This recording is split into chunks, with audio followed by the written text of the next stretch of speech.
coming to ASL, Identity and Self-Performance. Thank you for all finishing your lunch in a timely manner. So you could be here for the start of the panel. My name is Alison Marwick. I'm an assistant professor here in New York at Fordham University. This is my third year at Theorizing the Web, and it's great to see everybody here. It's an exciting, new, and interesting work. I'm really excited to be presenting new and interesting work from three of our great panelists. We have an hour and 15 minutes and only 3 panelists, so each person is going to be able to present for about 15 to 17 minutes, which hopefully will give us enough time to get into some of the meat of the issue, start thinking about your smart questions. And as usual, you want to tweet either just hashtag theorizing the web, hashtag A6, or I guess you could tweet at Alison Bennett, who's our lovely hashtag moderator here, and she will be sort of summarizing and reading your questions at the end of the session. So first, we have Nora Madison, who is at Gender Geek, and she is going to be speaking on new meditations of bisexuality, technologies of visibility online. Nora is a PhD candidate in culture and communication at Drexel University. All right, great. Oh, I can't stand there. I'll stand here. Good afternoon. I'm actually really pleased to be giving this talk at this point in the conference because it seems as though I was set up perfectly by everybody else. I don't know if they meant to, but a big shout out to everybody who's already framed a lot of work that's gone into how I've approached this project. So this is the culmination of my dissertation work for the last several years. I'll just say several and leave it there. And what I'm going to talk to you today about is really about this sort of final piece that I'm working on. So questions about how I might have gotten here, I'd be happy to address, especially maybe in Q&A. I'm just going to kind of frame very quickly what I've done and get to the point of what I really want to talk about today, which is the technologies of visibility. Okay. How many of you are familiar with this flag? Now, okay, 3. It's like, wow, that's like more than I'm used to, right? I'd actually love to know if anybody live tweeting or on the live streaming is familiar with this image as well. So I want to frame very quickly where I'm coming from, right? So bisexuality is a group within sexual politics, right? Especially within the US, but I actually also study UK sexual politics as well, right? And so this is the B in what is generally sort of short-termed the LGBT or the LGBTQ. We have a whole lot of other acronyms, but I'm shorthanding right now, right? Bisexuality is often constructed as existing within a polar opposite, right? Within this sort of frame between either desiring men or women as desiring same sex or other sex is positioned, constructed with this within the notion of a pole of heterosexuality or homosexuality, right? Now, in terms of my research and others, and I'm building on other work that's been done, those that I've worked with often describe their own sexuality as actually being very fluid, both in terms of gender, right? The sexual desire does not have to be for only male or female, right? Much broader than that, but also in terms of the lifespan. Sexual desire does not have to remain consistent or static over the course of the lifespan. So importantly, what I'm doing here, what my work looks at, is not identity, oddly enough. I've lured you here under the pretense of identity work. What I'm actually looking at is bisexual as category, okay? And that's an important distinction, I think, for my work. And this is from David Valentine, if you're familiar with his Imagining Transgender and Ethnography of a Category. And here he says, right, gender and sexuality are neither self-evident experiences nor natural explanatory frameworks. Rather, they're also categories within complicated histories, and that's what I'm dealing with. And so within bisexuality, right, you have lots of people who may, for instance, identify politically as gay. They may identify politically as pan, as queer, right? Within this, you may also have people who don't politically identify. Right? And so for the purpose of my study, I look at and have examined spaces in which bisexual and bisexuality is taken up, right? Becomes this place in this category in which people electively identify themselves within, okay? So I'm not looking, for instance, at what people's behaviors are. I'm looking at the spaces in which they're enacting. I'll get to that too. And so, again, following yesterday's great talk, right, I'm not interested in the online-offline divide, right? I like that there was actually a sort of like a rally cry for the death of the online-offline divide that I saw on Twitter. But instead I'm looking at spaces in which, that have been defined as for bisexuals, right? And so within this, these are the bisexual spaces that I have been involved in, that have been part of my research, right? So these include email listservs, blogs, social networks, meetings, right? Face-to-face meetings and events. So let me ask you, does this signify bisexuality, right? Does this image therefore conjure for you the concept of bisexuality, right? Does this signify bisexuality? Here, what I've shown you is the bi pride flag for those who may never seen it before, right? And what I want to do here, and this is drawing on Stuart Hall's work, right? The work of representation, okay? To signify bisexuality requires that it works within a system of representation that people identify, right? That people can visibly read. And that's how Hall's using it, right? How do we read the images and the signs that we are engaged with all the time? And if we can't read this, if we don't understand what it represents, then does it work as a representation, right? And that's what I'm interested in. So does this signify bisexuality? And I'm just going to go through a few of these. But I want you to ask yourself that. Or this. Or this. Or importantly, this.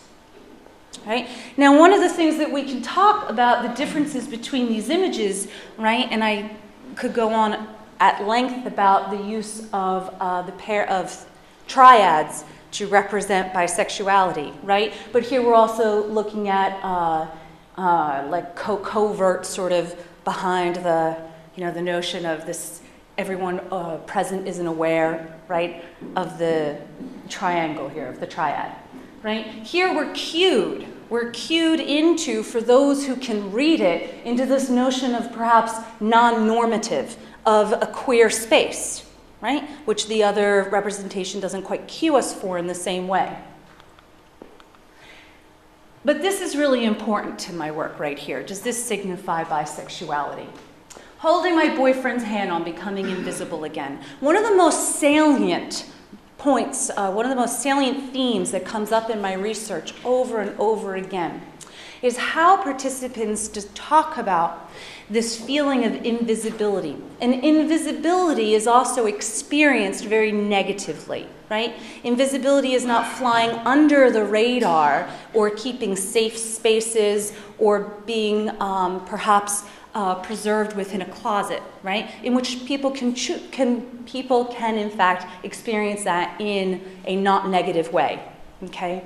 What I see in my research is that those people who participate in explicit bisexual spaces, right, talk a lot about the difficulty of being visible.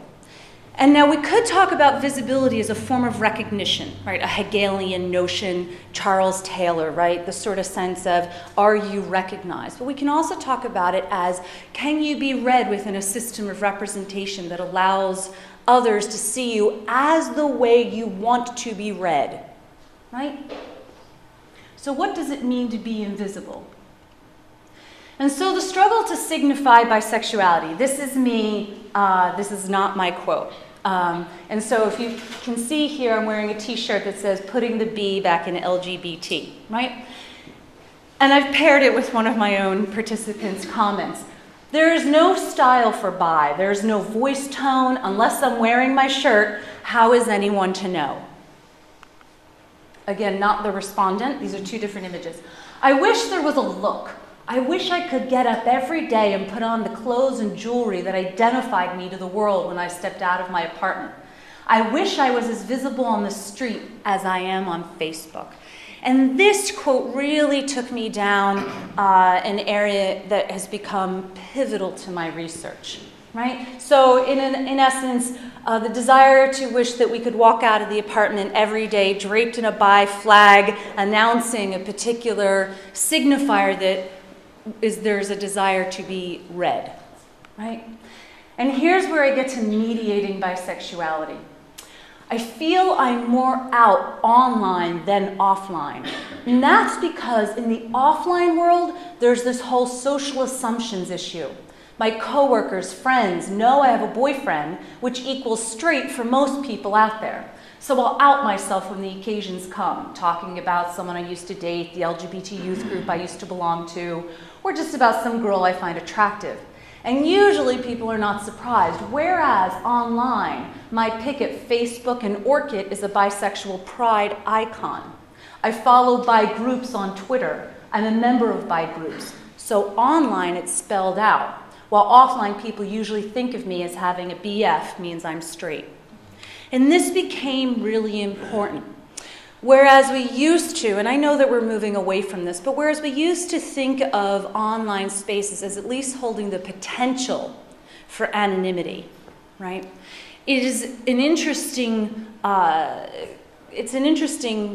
phenomena that I see here in this research is that there is this notion of undesired anonymity, undesired unrecognition, invisibility in the face-to-face environment. And online, there is an affordance that the technology provides to create all these different links between different spaces that allows the construction of a bi identity that is generally misread right on the streets. And this is mediating bisexuality, right? So all these different icons can be joined, and they may not always work, because again, the system of representation, if you don't understand what the icon means, then you're still not being visible. But when you pair these with also links, active links to different groups, Tumblr's become a big part. I can't include it in this project because I have to eventually finish. But it could be the next part of what I'm doing, right? I see it all over Tumblr right now. Linking to your own personal blog, linking to events that happen on Meetup. That's another thing that I've seen really emerge, right? These create a mediation that allows bisexuality to become visible in a way that we don't see offline. But I don't want to draw that there's a difference between the online and offline. I'm talking about the affordances that the online allows. And so I want to make the argument for bisexual enactment, and I'm actually moving intentionally away from performance, right? And I can talk more about that later. What I really want to do is I want to talk about habits in which we see embedded, spread out, and things and habits in which they are embedded. Instead of talking about subjects knowing, we may then, as a next step, come to talk about enacting reality in practice. And this is from Anne-Marie Moll, who actually wrote a book about ontology in medical practice, and it is actually about multiple sclerosis. I never say that easily, but I hope you all know it. Okay, so what are these practices of enacting bisexuality, right? So here is the I Am Visible campaign. This is actually, and I guess I should check my time. How are we doing? 13 minutes, do you have? Okay, good. All right, let me keep going here. This is I Am Visible Online. This borrows directly from the It Gets Better campaign, the Dan Savage It Gets Better campaign, right? And so this was an online campaign with 6 months of advertising in different spaces prior to when it went live, right? And the subtext here is to stop biphobia and bi-erasure in our community, media, news, and entertainment. And the idea was to get people to post individual videos that talked about coming out, that talked about being out, that talked about visibility and how difficult being a bisexual can be, right? And it also borrows on the notion of having famous figures, right, as giving legitimacy or credence, right, to what you're trying to make popular. And so here you have one of my favorite human beings, Alan Cumming, right, as part of the I Am Visible campaign. You also have the notion of drawing out or noting who your detractors are, or who are the people that you feel are antithetical to your communities, spaces, movements, right? And so this is Dan Savage, who has had a long time antithetical relationship, or antagonist, that's what I'm looking for, antagonistic relationship to bisexual people and writers. But also it borrows on the vernacular of coming out, right? And so here we have National Coming Out Day, tips for coming out bisexual specifically, right? So it's building on, if you're familiar with Benedict Anderson, right? The imagined communities, the vernacular of community, okay? And also the notion of reclaiming historical figures who can no longer speak for themselves as to what how they identify or what groups they might feel comfortable with, but the idea that through their life story or history or through relationships that are reinterpreted, they are then, right, appropriated as members of a community. And these are all practices of enacting bisexuality, right? And so I just want to end here and talk about how these become important in terms of the technologies, not all of them being online, but the ways in which they interact with each other, right? That they create this notion of what it means to be visible. That's what I've got for today, and I'm happy to answer any questions later. Thank you. So much, Nora. That was great, and we're keeping good time here, moving along. Our second presentation is by Helen Stuhr-Rommereim, and she is an editor at Full Stop magazine, and her presentation is entitled "When I Write to You." Is it Lennay, Kekua, At Horse eBooks, and the Precarious Promise of Inventing Subjectivities Online.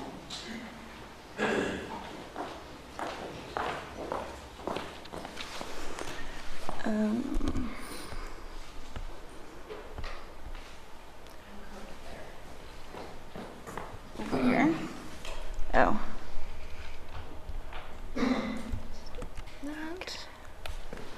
So it's up on the screen there. Oh, okay. So now I just press these buttons. Okay. Okay, so this talk comes out of my MA dissertation, which was not really about the internet at all, but it was about relationships that exist in text and how there's space for self-invention and sort of fictionalization when you're communicating with someone only through words. And so this talk uses those ideas to think about the phenomenon of catfishing, which is, if you don't know it, it's like I'm going to talk about this specific scenario, but more generally it's when people kind of invent characters and then actualize relationships through living as someone like on Twitter or Facebook that they're not at all. It'll become more clear. So anyway, a little over a year ago, former Notre Dame linebacker Manti Te'o, college football star considered a favorite for the Heisman Trophy, underwent a grueling ordeal of public humiliation. After seeing Te'o suffer the death of both his grandmother and his girlfriend, then go on to lead his team to victory, everyone in America who cares about college football, maybe some who didn't even, was both empathetic and impressed. But soon an inspiring story of perseverance and emotional strength became a twisted fable of the pitfalls of living and loving online, pulpy, embarrassing, and difficult to comprehend. So it turned out that Manti Te'o's girlfriend, Lennay Kekua, wasn't real. Te'o and Kekua had met on Facebook. Their relationship grew over Twitter and text message and over the phone. And although she had a voice and a picture and a personality, the woman Teo had fallen in love with, whose death he grieved, was not what could traditionally be referred to as a person. She was a character invented by a male acquaintance of Teo's, Ronaya Tuesosopo, using pictures that belonged to this woman, Diane O'Meara. So then, like, media ensued, and everybody had to talk to Katie Couric a lot. And there were a lot of burning questions. Was Manti a liar? Was he gay? Had he been playing the public for their sympathies? Or did he really have no idea the whole time that Lennay Kekua wasn't a real person? But for me, maybe these aren't necessarily the most important questions, and I also don't want to speculate, as many people already have, about what the various motivations of the characters in this story were. But I think taking the facts as we have them, we can move towards thinking about the risks and potentials of love and intersubjectivity when relationships are born as much through text and image-mediated interaction as through face-to-face contact.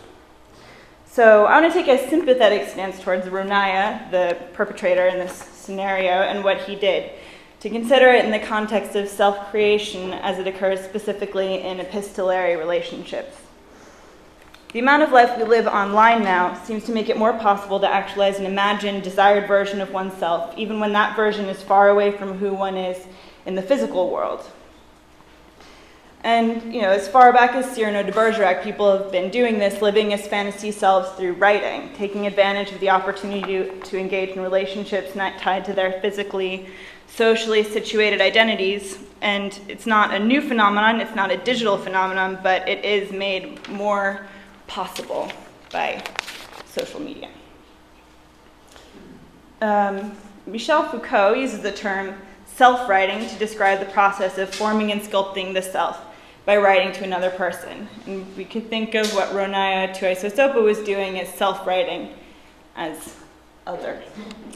So what would self-writing be, and how does it become self-writing as other? In her 2005 book, Giving an Account of Oneself, Judith Butler says that my I, my ability to speak, comes about only through speaking to another person, to you, and by the imperative that your presence poses to me, that is, to give an account of who I am, and then find a way to speak as myself. So she says, the I that I am is nothing without this you, and cannot even begin to refer to itself outside the relation to the other. So with each sentence I construct, I conjure a me that can say something to you, and without this interaction, I wouldn't exist. My I wouldn't exist. So Butler draws from Foucault's later writings on technologies of the self in this context, because he's also arguing that the fractured nature of the self can be addressed via language. A technology of the self is exactly a technology. It's a productive process that one enacts on oneself in order to shape one's subjectivity or capacity to speak as oneself.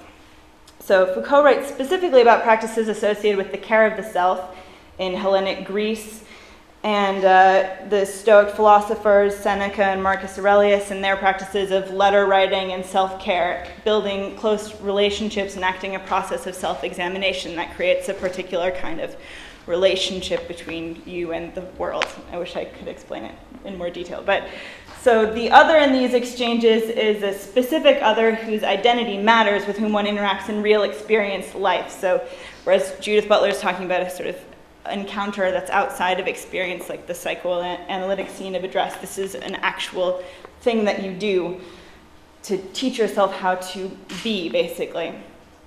So in the process of writing to someone, the self takes shape before the other's eyes, and in a sense through their eyes, as a kind of apparatus. And it's a process that the Stoics called the art of living.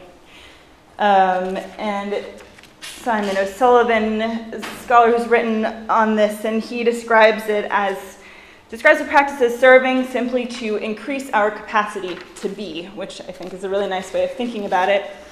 And I'm interested in how certain kinds of text-based relationships can serve to increase our capacity to be, which also means thinking about how text-based relationships, as they exist, have consequences, good and bad, on our being, more generally.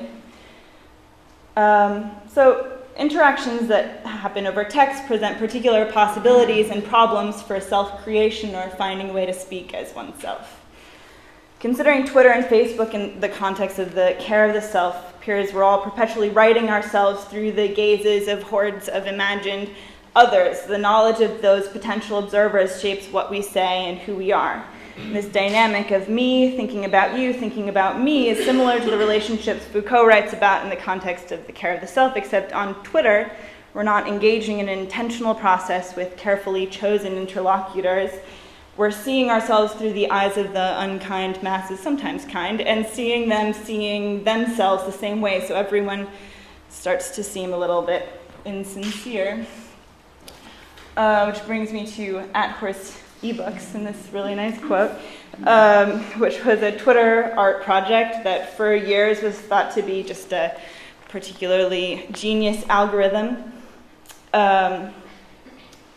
But when it was revealed that Horse eBooks was actually the work of a couple of conceptual artists, the internet was really upset, and Rob Horning, writing the New Inquiry, I think he gave a talk earlier today, argued that Horse eBooks was appealing because it presented a break from the awareness of perpetual collective self-crafting that social media engenders. It was like one person's not person saying things that you could trust because there wasn't that kind of like reading through each other's eyes happening.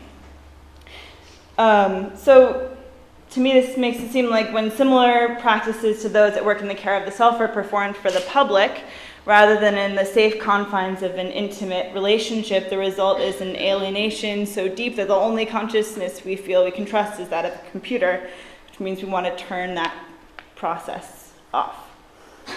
So for epistolary exchanges to have the potential to increase our capacity to be, the interlocutors must be carefully chosen and the process undertaken intentionally.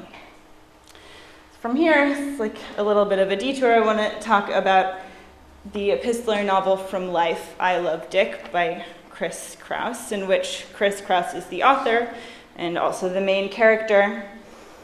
And so the book is told through the letters that Chris writes to Dick Hebdige, and they're documents of an actual correspondence, but they've been sort of novelized, and they exist in this space that's a little bit between fiction and documentation. So through her correspondence with Dick, Kraus carves out a new position from which to speak. In a letter to Dick, she explains, this is this quote here, that she used to be unable to write in the first person because she felt that in order to write first-person narrative, there needs to be a fixed self or persona. So through writing to Dick, she found there's no fixed point of self, but it exists, and by writing, you can somehow chart that movement. So she has to make her way to this subjective position, which is fluid and changeable through a relationship that's not quite grounded in the day-to-day, but has to exist in text because it comes into being through an imagined intersubjectivity. Dick almost never writes back, and she creates her desired subjectivity by intentionally fictionalizing this interaction and bringing the imagined thoughts of Dick into her own thoughts. And while his existence is essential to this happening, his actual engagement is unnecessary. So Butler argues we're only anyone in conversation with others, and I Love Dick shows how that dynamic, when it's taken to a fantastical and fictional place, can be used to find a more sure-footed position from which to speak as oneself. Counterintuitively, that stability comes from finding a way to accept the fractured nature of the self, which is what Chris does. So what happens when this dynamic is used to create a separate me that's entirely distinct from the facts of my identity as I live it? Which brings us back to Manti Te'o, and this is not Manti Te'o, but another person who invented a whole family of people. This is from the movie Catfish, and here she's apologizing to the boy who she created these complicated relationships with. So Butler, Foucault, and Chris Kraus all work from the assumption that the self is in motion as a process and not a composed entity. But while this might be sort of experientially true if you think about it, and it feels true to me, probably lots of people, it's not actually the pervading idea of self that most of us have to live with in our day-to-day lives. We generally have to live as someone and settle into certain fixed facts of our identities and who we are. So bringing in one final theoretical perspective. This is from Lauren Berlant's book, Cruel Optimism, where she discusses attachment and desire in a way that takes our own capacity for choice and agency within desire as multi-directional and marked by practices of, as she writes, self-interruption, self-suspension, and self-abeyance that indicate people's struggles to change, but not traumatically, the terms of value in which their life-making activity has been cast. So, Lennay used manti teo in a sense to take an extended break from himself as a unified entity. And this is kind of a dramatic example, but it's possible to identify all kinds of more innocuous ways we take breaks from the performance of ourselves. And Berlant talks about this in the context of scandals of the appetite, that these are examples of interrupted agency, which means like eating, sex, smoking, shopping, drinking, bodily desires that individuals struggle to master but find they cannot for myriad reasons, and all those have to do with the difficulty of performing oneself as a sovereign subject. But accepting the performance of one's sovereign self as a burden doesn't necessarily mean becoming an alcoholic.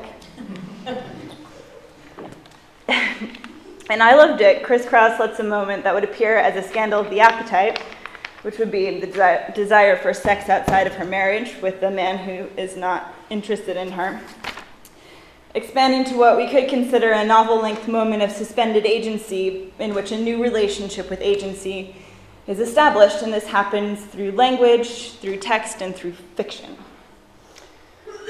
So Lauren Berlant writes that in instances of imagined intersubjectivity, the speaker becomes more or differently possible because she has admitted, in a sense, the importance of speaking for, as, and to, but only under the condition and illusion that the two are really in one.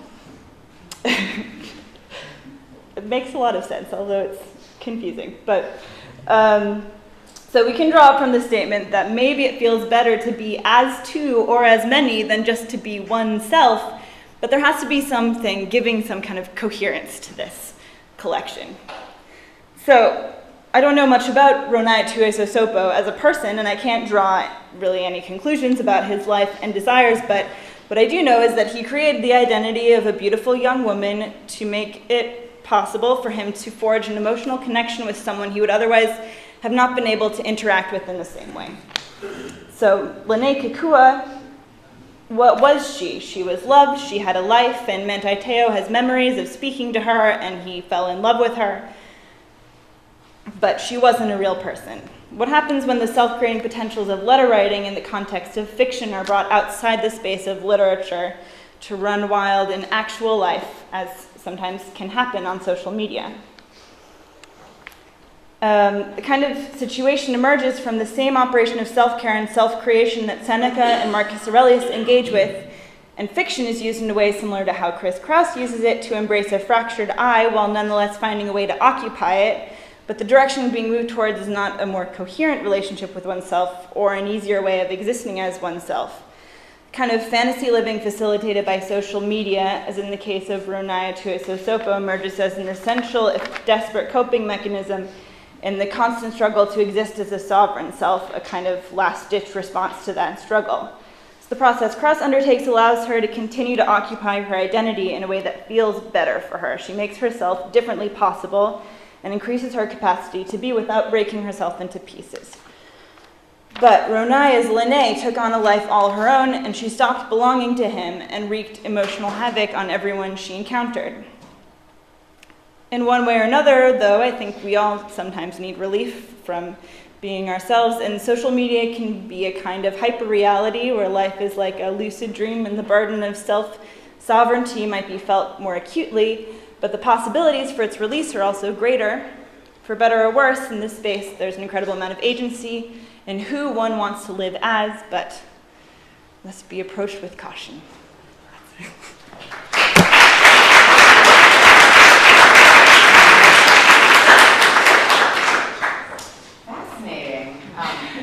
The manti teo scandal, since I don't care about sports, it's like one of the more interesting sports-related things that I think has happened in the last 50 years. And also because it was broken broken by Deadspin, one of the Gawker blogs, and they did this like kind of creepy investigative. It was very, very interesting. All right, so our last speaker, certainly not least today, is Betsy Wissinger, who is an associate professor of sociology at CUNY, the City University of New York, and she will be speaking on fashion modeling and the entanglements of glamour.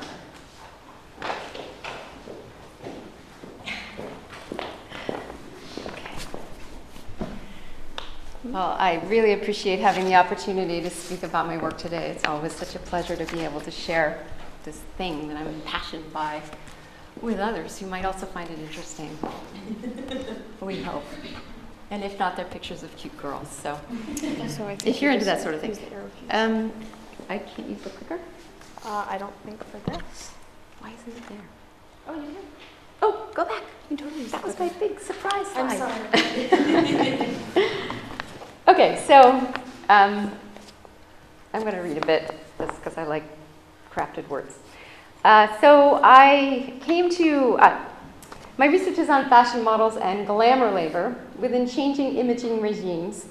And so I look at fashion modeling and look at it through how the internet, social, and biotech's tendency to fuzz the line between bodies and technologies facilitates the spread of neoliberal and biopolitical imperatives in contemporary developed societies. So, fashion models. Those willowy women, we love to hate, some of us. They are so cool, so elegant, so beautiful. Could I ever be with, be like, be her? Models have long been lightning rods of controversy about women's bodies, and I don't want to rehearse the feminist objections to the modeling industry. They've been well rehearsed, and there are lots. But I'd like to talk about models from a different angle today. So in this research, I talked to models about their jobs. I went to model parties. I worked in a casting agency. I read media coverage of the life of modeling, and I even posed as an amateur model from time to time. And I forgot to say at the beginning that this research has been culminating for many years and is finally coming to fruition. It's coming out on NYU Press. I hope once I get it turned in at the end of June, it'll come out sometime in 2014, 2015. So yay, NYU Press book about this. By me. Okay, so to get a sense of how the job of modeling has evolved within photography to film to television to the digital age, I not only talked to veteran models who had been there back then, but I also consulted how-to modeling books from like the 1960s until now, like how to be a model. And I did this because I had a sense that in what I call the age of the blink, actually that's a wink, but you get the idea. When digitization reduced our attention spans to the length of about a blink, we experienced a profound shift in the ways that we relate to our bodies and selves within forces that are habituating us to interacting with fashionable ideals which regulate publics according to a biopolitics of beauty. And when I say we, I mean privileged people within first world economies. So people who are tweeting and using Facebook and have electronic devices that connect them to the world. So in the digital age, models glamorize engagements with bodily intervention, with technologies of bodily intervention and social connection within forces of both medicalization and mediatization. And these forces drive aspirations for the ageless body made possible through biomedical intervention, but also the happy soul promised by saw my friend and I stumbled, but participation in the vicissitudes of online life. In the age of the blink, models sell various publics on both physical self-fashioning and what our moderator, Alice Marwick, calls self-branding as something fun that we should all want to do. But how did we get here? The manic self-branding practices we see today stem from the growing confluence of a neoliberal need for willing subjects that Marwick notes, and the biopolitical impetus to manipulate, track, and control bodies to fuel contemporary economies. With the spread of real subsumption between the poles of I can't even say it. Let's say it slowly. Anatomal politics, that's from Foucault, and biopolitics, how is this willing subject produced? As Marwick argues in her lovely book, Status Update, Web 2.0 sites instruct wannabes in the art of entrepreneurialism, self-promotion, and careful self-editing. Documenting what we called at the time entrepreneurial labor, Gina, Neff, and I found similar processes going on at work in both tech circles and fashion modeling. Processes Neff and I have since fleshed out, processes that Neff and I talked about as entrepreneurial labor at the time.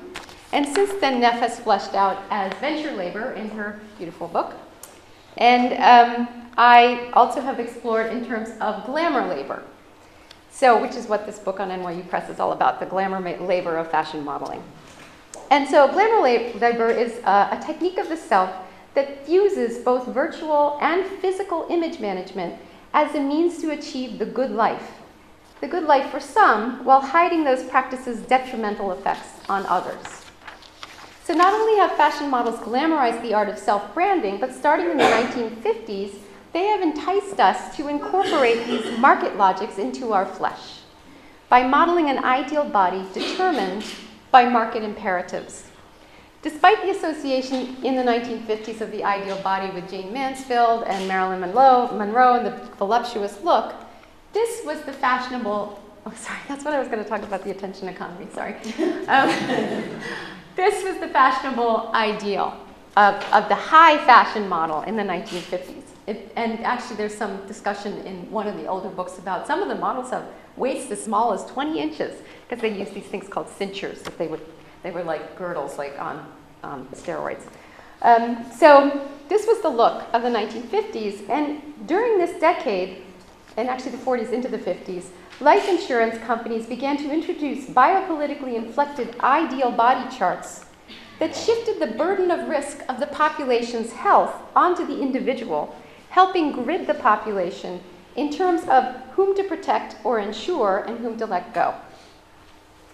Now, these ideals were popularized in the 1950s and 60s as the dawn of the television age brought the moving image into our living rooms. Speed and exposure were new cultural ideals as jet travel got us to more places faster than ever. And as the youthquake usurped the soignée lady in the black silk dress and pearls exuded by the haughty haute couture mannequin, the fresh-faced spontaneity inherent in the lit-from-within television image became the face of modeling. Now, fashion designer Mary Quant keenly grasped the new need for fully optimizing the brand by being continuously available to the camera. And Quant's 1966 21-day tour of the United States involving, as she put it, 30 different planes and God knows how many thousands of miles to cover on deadline timing, exhausted her models, and despite the carefully staged promotion on the tour, it was this backstage shot that was published in all the newspapers in a radical departure from the formal conventions of fashion photography. So that's them in their dressing room out cold after being completely exhausted by this breakneck tour, and this is what I think it was the Herald Tribune jostled into the dressing room and took a photo of after the whole stage thing was over. And this work to exhaustion to promoting an image became the new norm, and Twiggy, its new star performer. We're familiar with this one, right? Unlike the haughty 1950s swans, Twiggy was everyone's model, whose popularity spread from far beyond fashion magazines. So I was thinking, you know what, I'll bet there was a Twiggy lunchbox, so I Googled Twiggy lunchbox, and what do you know? There was a Twiggy lunchbox. I did not know that till I Googled it. And there were paper dolls and there were other toys, where so her influence was spreading beyond just being a model for one of the first times. So in her 3-year career, Twiggy inspired and incited publics to regard the model's fashionable look as something they can and should want to emulate. And so we end up with this culture of it's only $1 and you can lose up to 5 pounds overnight. And her twig-like form was inspiring to this kind of activity. And seeing this shift in attitude from modeling as a rarefied domain to seeing fashionable beauty as something to which everyone should aspire was also clear in the modeling how-to books that I consulted. So while would-be models in 1964 were told, if you are a size 14 and always will be, don't make yourself sick by dieting. Think about another career.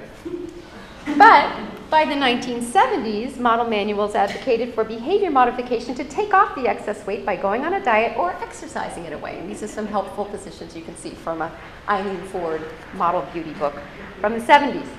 And by 1987, one manual went so far as to say, plastic or cosmetic surgery can be a very useful adjunct to a model's career, and went on to tout the benefits of breast implants or nose reductions. So by the 1980s and into the 90s, the idea began to take hold that everyone should be a model or just look like one. In this perhaps familiar to some of us in the room advertisement from the 70s and 80s. And that phrase, be a model or just look like one, I think is familiar, still a meme perhaps in our culture. And so this idea that we should all try to be models occurred at the same time as the outbreak of the internet saw invitation-only fashion shows live streaming to the general public and supermodels becoming household names. So modeling became the life outside which one could never step, as the media followed models' every move. And here's the triumvirate, is what they were called at the time of, let's see if I can remember. That's Linda, that's Naomi, and that's Christy. And they were famous for hanging out with this bad boy photographer, Stephen Meisel.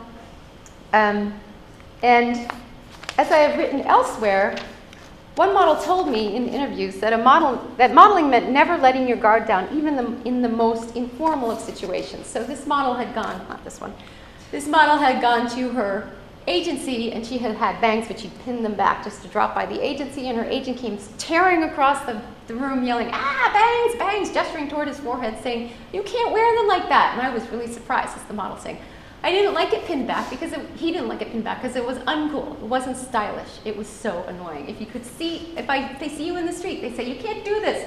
You have to blah, blah, blah, you know, like you were supposed to be on your job 100% of the time. And another young 19-year-old model said, modeling takes over your life. It's not like when you go to work at the Gap and can come home and be normal. So in the Twitter age, models must be on all the time, both in person and online. They all tweet and have blog pages now, and this is a typical selfie from Cara Delevingne's Twitter feed. She has, I think, more than 2 million followers, if I'm remembering. She's got a lot of followers. And there's a long list of models who are on Twitter and tweeting about their glamorous lives. And we can see how the model brand assemblage, seducing some populations into endless cycles of self-branding on a sped-up treadmill you are either on or you don't matter, is really starting to take hold in the way that they're tweeting and using these social media to promote themselves. And when I say you're either on that treadmill or you don't matter, it's for certain populations, that seems to be the message. Some of us may not want to ever get on the treadmill. But as digitization facilitated the rise of fashion and popularized amateur fashion in the blogosphere, the street has become the runway for many living in urban centers. Consequently, the life promoted by models' glamour labor of constant self-promotion and self-fashioning has become something few of us escape within the rise of makeover culture. And just to remind us what that is, here's a shot from The Swan and an example of the many makeover shows that are quite prevalent on television today. So, and this will be my last bit, I'm almost done. So the actions of so many who now diet and exercise, get plastic surgery, wear step counting and heart monitoring devices, and not only to be fit, but for many to look like models, drive bodily economies, capitalizing on the body's capacity to grow soft or build muscle, offering up the flesh itself to gritting for market value. Tweeting about or posting one's, that's her butt. I just couldn't resist putting this picture in, but we're never going to get like that. But tweeting about or posting one's latest physical accomplishments, posing for a selfie of one's newly enlarged buttocks, which we would never get there, but or slimmed waist, and I hope none of us ever gets there either, or latest outfit, offers up one's bodily potential and connectivity to metering and regulation, an availability which facilitates capital's constant expansion. So in sum, when models work, oh sorry, I left that one in too. So sometimes models work for trade and they're given clothes, and I was thinking if this is the clothing that you were given, you may as well not be paid at all, because you wouldn't really be able to use these clothes. Maybe you sell them to a museum. But in sum, when models work hard to appear as though they live the fabulously fashiony lifestyle in front of the camera, they show us we need to be not only entrepreneurs of You Incorporated online, but also to optimize our physical selves, to be your best self in the flesh, thus feeding the market imperatives driving entanglements with technology that capitalize both on bodily vitality and the capacity for connection that pull bodies into productive matrices in novel ways. Thank you very much.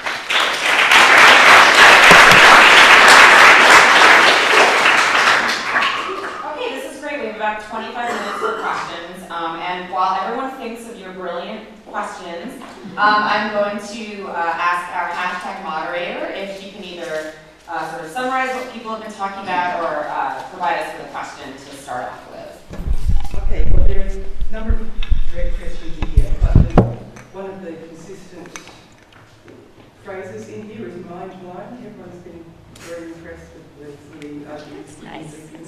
That's nice. So working backwards, perhaps, for Elizabeth.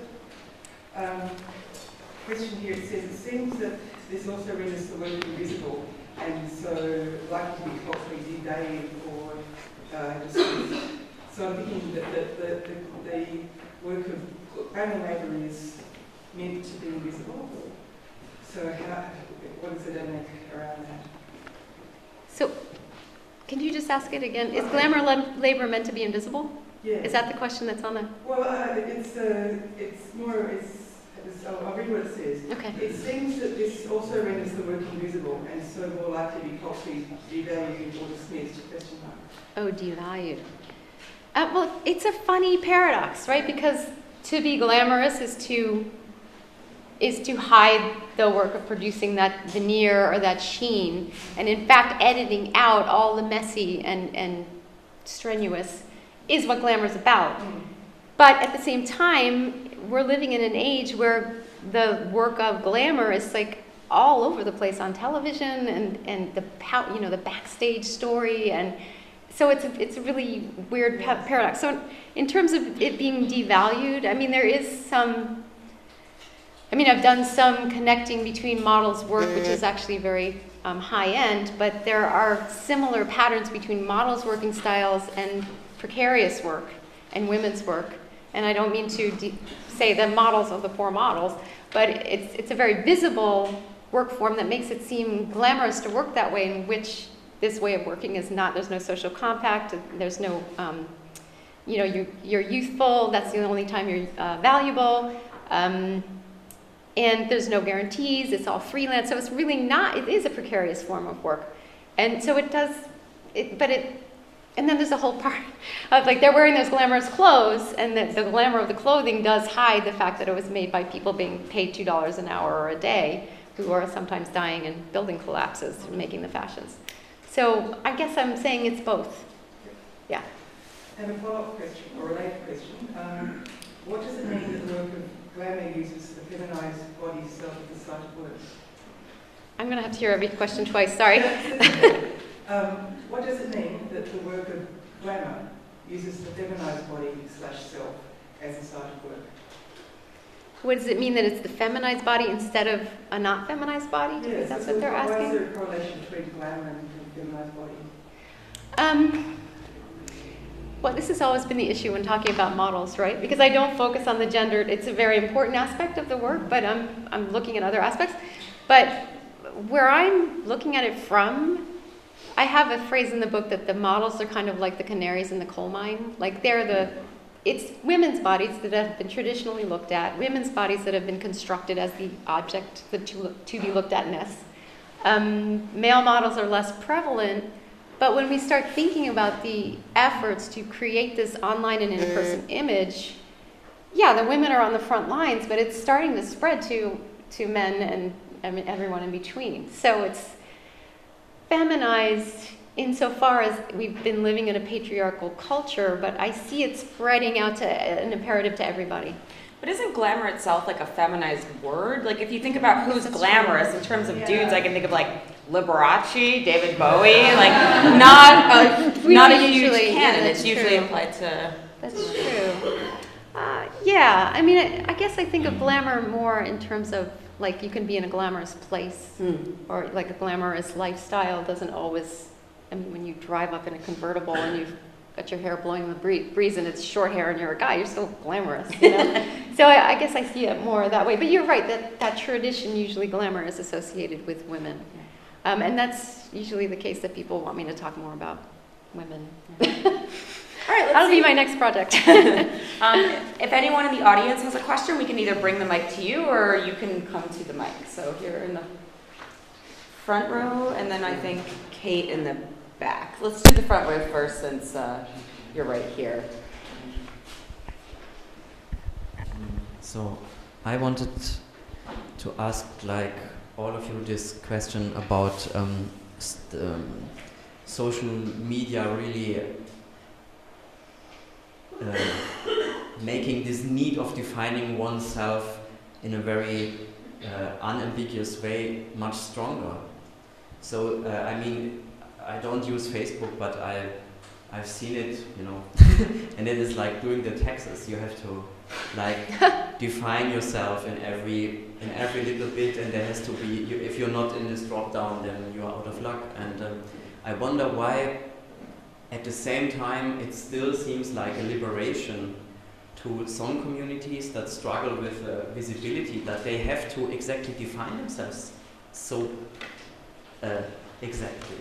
Because I think most of social media is absolutely non-liberating, because it fixes you to a you are like indivisible or inseparable from your body in the ideal case. So, for example, Google Plus is an identity service. It's not a social network. It's a collection about one body in the ideal case, in the view of Google, that is collecting like unambiguous data about somebody. But this absolutely takes away this possibility for ambiguity that is apparently needed for representing oneself in some way. Nora, why don't you take this question? It seems like a good fit for you. All right, I'm going to tackle that actually in a little bit of a different way, though, and that is that I'm not entirely sure it does attempt to create the unambiguous. So I do appreciate your point, and I think if we look within different platforms, we can see how the technology is designed to do that in different ways. And I think Facebook, because of its notion of continuity, drop-down menus, is a platform that can suggest this notion of the continuous self, of the unambiguous self. I think we see that differently when we look at Snapchat, when we look at Tumblr, even in different ways. But to address a different point, right? I also think that we can. I mean, lots of people, even in the last 2 days, have been talking about the multifaceted, many-folded selves that we can have, right? That can happen through these technologies. And I think, just from my own research in addressing your interesting question, is also about curating the sense of self, right? And so there could be the desire for unambiguous static self, authentic or true self, as was talked about earlier today, right? But actually I think there might be also this notion of curating these spaces in different ways. So for bisexual spaces, there is a desire for continuity across platforms in where those platforms are bisexual spaces. I don't look at where they are participating that aren't bisexual spaces, so it could be very different types of work happening within those. So they were specifically designed for this audience that wants to express themselves in some way. Right, and this is a group of participants who are really desiring visibility in a way that I think interesting overlaps, but also moves away from my co-speakers here, right? So I think it operates a little bit, and I don't want to take up too much time, but there's a real notion of commodity, and that's an overlap between our work that I didn't get to talk about, but the commodification of identity. I want to kind of ask Helen a question that's related, because in your presentation you seem like you're talking about instances in which people are taking breaks from the performance of selves by specifically kind of fashioning a completely different performative self. But we also know that in terms of people expressing different facets of their identity, they also do that from within a centralized identity performance. And I wondered if you could speak to that a little bit. Yeah, well, right. So I guess that was, I think, if I understand the question right, this partly the comparison that I was trying to make with the novel was that, I mean, well, specifically I'm like looking at these spaces where people are communicating over text. So that means that you're not there. And part of it means that either you can sort of imagine what the other person is saying to you, so there's this operation of like an imagined relationship, or you are speaking as a totally imaginary being, basically. So there's like parts of those relationships that are invented. I think that, I mean, I'm interested in how it's possible to use that within one's actual, like, lived passport identity, because that's something that seems like it's not going to ruin your life or somebody else's life once it's found out. But I guess the point I was trying to make was that even the fact of like how kind of fixed an identity can be through like Facebook or, you know, Google Plus or something, like, because it's just like slotting in these things and then you exist, and then you, as when you have friends, it's like being verified, and you know, it's sort of very real.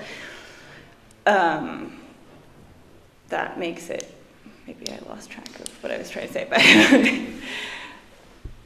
yeah, it makes it possible to live as somebody completely separate from yourself. So that's, yeah. Okay, let's take another audience question. Kate, you had your hand up.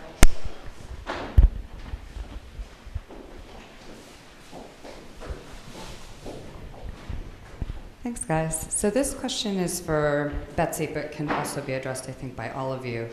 One of the things that I noticed when you were, it was also yesterday when we were talking about Storia and also with Cara Delevingne, is that I think that there's this interesting trend now of like glamorous people who are really down to earth, like, they're you just know, like models. We're just like them, or they're just like you. Yeah. And I feel like that's a really interesting sort of pushback to the notion of this. To this notion of glamour, but it's also equally constructed. So it's like these two types of constructions that are existing in the public sphere, for better or worse. And I was wondering if you guys could address that, like this issue of authenticity is kind of the opposite of glamour, but there is, as many of you were saying, like this purported authenticity is still a constructed self or constructed image. Well, my response would be short. From where I'm sitting, I see that as a moment of saying, she's doing this work to be this fashion model, but she's just like you. Therefore, you can do that same work. Mm-hmm. And when you do that work, maybe you won't be as famous as she is, but you might get some followers. And then you're doing, because you're just like her in that moment. So it's eliciting more. It's saying everybody can do it. Everybody should do it. Everybody has to do it. And everybody, again, I mean first world developed countries, because we need what we don't. Sorry. I just think of like the production of the things that make us be able to do those things are made by people who are hidden or left off because they can't. I've talked about people who won't or can't brand themselves because they don't have access to the ability to do that. And that relation is biopolitical, etc. But yes, and it's all constructed like you were saying. It's not authentic. I just came across on YouTube just recently a person who I know to be a model, but I don't remember who has like an entire YouTube channel just for doing yoga.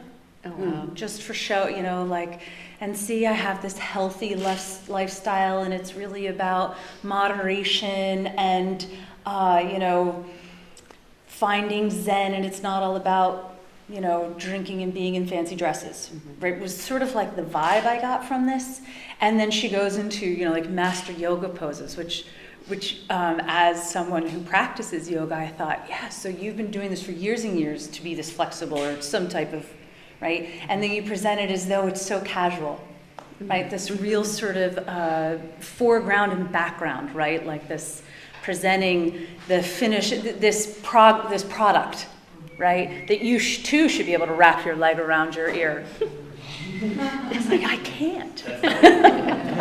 I think that authenticity is one of those things that we have to be very, very careful when we hear the term. I think it brings up a lot of other issues, and there's great, like Sarah Bennett Weiser's book on authenticity, Andrew Potter's book on authenticity, or David Grazian's book on Blue Chicago, which talks about authenticity in Chicago blues clubs. When you hear the term authenticity, it usually is synonymous with like good things, like genuineness and people connecting to each other. But if you look within social media discourse, a lot of the time authenticity is seen as a brand differentiator. Like this person is more authentic than that person. Like Cara Delevingne is authentic because she's showing these wacky pictures of herself and she's getting drunk with Michelle Rodriguez and falling out of limos or whatever she's doing with her time. No, that is what she's doing with her time. But I think that as academics, we need to be really critical when we hear that, because what is not being shown in that performance of being authentic, and what are people not allowed to show? Because a lot of the messiness of people's lives are filtered out in this idea of what people are allowed to do in terms of authenticity, I think. Authenticity also means something slightly different when I see it as it comes into my work, and that is authenticity is a form of contestation. It's this moment of legitimization. Are you a real bisexual? And that is a form of constantly contesting, right, someone's identity space or someone's, claimed notion of self. And so there's this real demand for legitimization. All right, another audience question. All right, Stuart?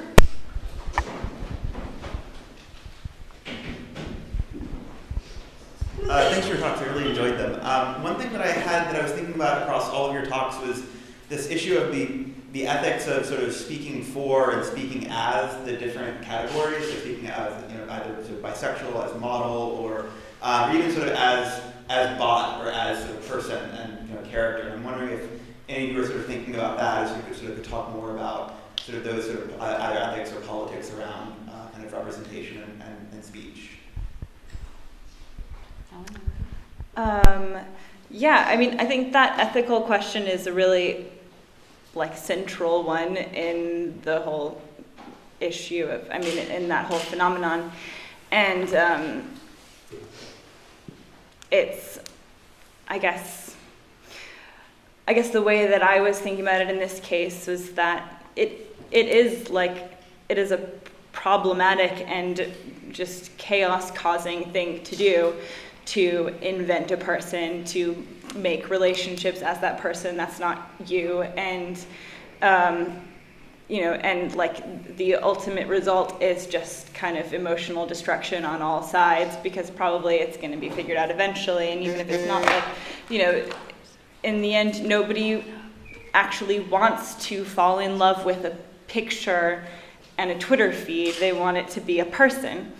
So that's a problem, and I guess the thing that's interesting to think about within that problem is, why does someone want to do that? And then also that it actually does facilitate some very real relationships. Like, these people have these long conversations.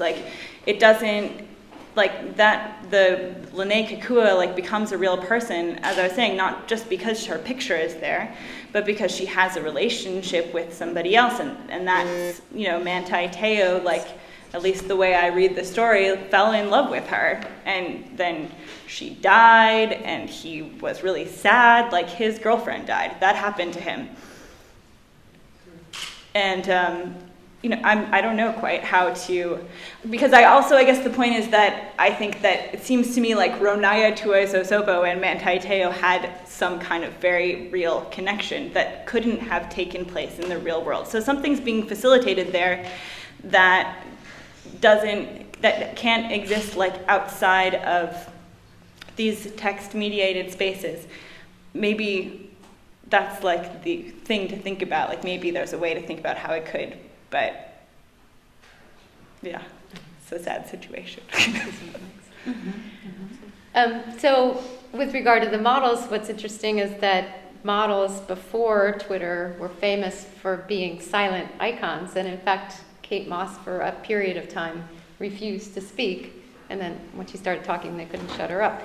But, and there was a moment when Twitter was becoming something that the agents were afraid of allowing their models to tweet because they couldn't control the image of the model if the model is off tweeting into the stratosphere about their experiences. But then they learned that some models who were able to create followings, the agents were able to use that as a selling point to the people would hire them because they would say she has so many followers, your brand is going to have a bump, whatever you call it, if you hire her. So for many models that has now become a selling point. But there was some anxiety about that, the construction of the model opening her mouth and saying something at that moment. So, did you want to speak to that question? Oh, did you want to? I'll address it very quickly. As I understood your question was, what are the ethical implications of speaking for, right? And I would say that this is a long-standing question within ethnographic work, which is my research is ethnographic, right? And so within that space, I try to be very reflective of that process. Right? I'm very clear as part of my research is that I self-identify, right, as bisexual because that frames my interactions with my data. I can't deny it, right? It frames my interactions with my analysis and how I see things. And at the same time, for the most part, and I've even asked people that are part of the spaces that I study, sometimes to actually, sometimes I'll share their quotes and say, is this how you wanted this to, is this how you remember saying this, right? Even if it's stuff I've culled from written spaces, because what you're writing in that moment can be in your mind something different than you, and I want to give that ability for that voice to have an option to say, this is how I mean this moment. And then I hope I do justice by everyone that I hope to do justice by through this process. But by and large, a lot of my participants are happy that people take interest. So for them, this research is part of that legitimization process that's actually part of the angst of visibility, right? All right, we have 1 minute left. Does anyone have a burning desire to ask a question? Anything? Alison, was there anything deeply important on the Twitter stream?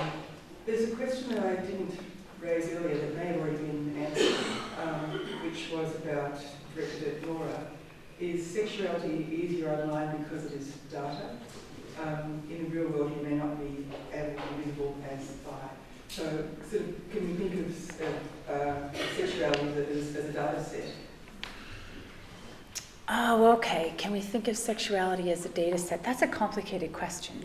I don't think so, is my gut reaction, though I'm trying to understand the question fully, right? But I guess what I would say is, can we categorically claim something to represent bisexuality in online spaces differently than we do in offline spaces? Then I'd say yes, right? Because then that's about understanding how that work is done, how it's meant to be read. All right, well, thank you guys so much for coming. Let's have a hand for our presenters.